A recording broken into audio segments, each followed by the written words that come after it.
Welcome, my name is Adam Wilson. This is Form 1 for History of the United States 512 at Liberty University. The topic of discussion, Public History of the American Revolution Era, 1763 to 1789. First, what is public history? There are many definitions of public history. However, the simplest version as described by New York University states public history is history that is seen, heard, read, and interpreted by the popular or public audience. This is done by transforming research conducted in academia to reach the wider outside audience of the public.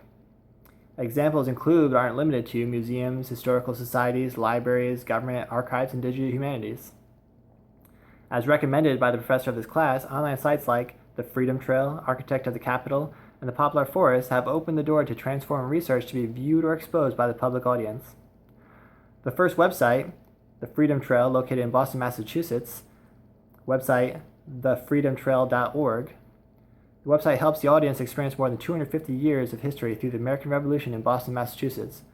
This 2.5-mile trail leads to 16 nationally significant historic sites consisting of museums, churches, meeting houses, burying grounds, parks, a ship, and historic markers that tell the story of the American Revolution and beyond.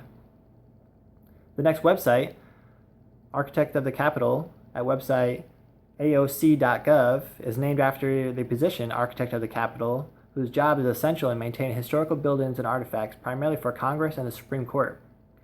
Examples of the areas of responsibility in the Capitol districts include the National Statuary Hall, the historic Rotunda paintings, and the Apotheosis of Washington.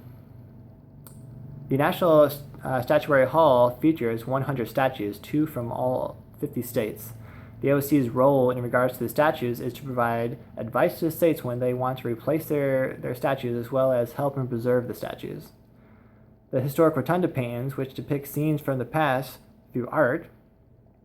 There are 8 murals depicting history from early America to the turning points of the Revolutionary War. The paintings consist of the baptism of Pocahontas, Declaration of Independence, discovery of Mississippi by DeSoto, embarkation of the Pilgrims, General George Washington resigning his commission, landing of Columbus, surrender of Lord Cornwallis, and the surrender of General Burgoyne. The website allows the reader to click on the picture and get a detailed history of specific paintings.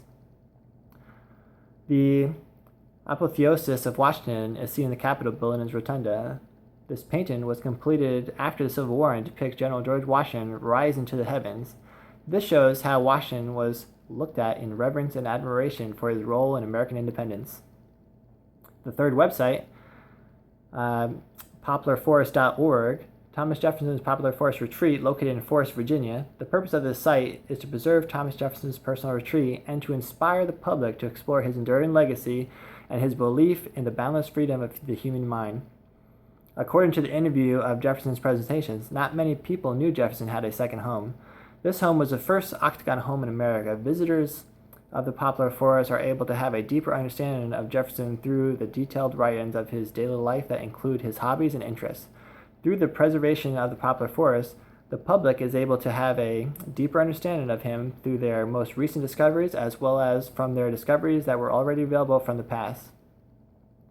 As a teacher or member of academia, covering the foundation of an event or era is crucial to the start of transformation process in exposing historical research. Websites like these help us get to the next step after the foundation of materials to help frame the interest and real-world applications to the audience.